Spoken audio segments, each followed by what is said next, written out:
जय जगन्नाथ जगार डाकरा आसी बाहुड़ा यात्रा देखी जावाई बाहरी पड़ू आम नणंद भाउज दुई जन जाक स्कूटी रे आउ भौणी घर डाकरा आसला घर को बाहरी पड़ू आम पिला माने सब ऑटोरे गलानी माउसी माँ मंदिर पाखरे आम रथ को प्रथमे दर्शन करदेलु तापर आम भौणी घरे पहुँची गलु भौणी आउ पिला माने आमको देखिकी बहुत खुशी आउ ताको घरे टिके खियापिया सारी देइथिलु खियापिया सारिकी आम समस्ते जाक बाहरी पड़ू टिके रेस्ट नवाई आउ तापरे आमे समस्ते रेस्ट नहीं जाइथिलु भौणी घरे तापरे आमे बाहरी पड़थिलु रेस्ट नहीं कि छात उपरे देखंतु सांग माने केते सुंदर रथ को टाणिकी नौछंती आउ जगन्नाथ दुई भाई भौणी को धरिकी पुणी धरे श्रीमंदिर जाउछंती माउसी माँ मंदिर छाड़िकी एबे बाहरी पड़िले श्रीमंदिर तापरे आमे संध्या बेले बाहरी पड़िथिलु आमर रथ पाखरे ठाकुर को देखिए दर्शन करने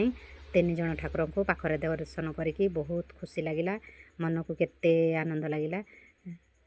रही सांग माने जय जगन्नाथ।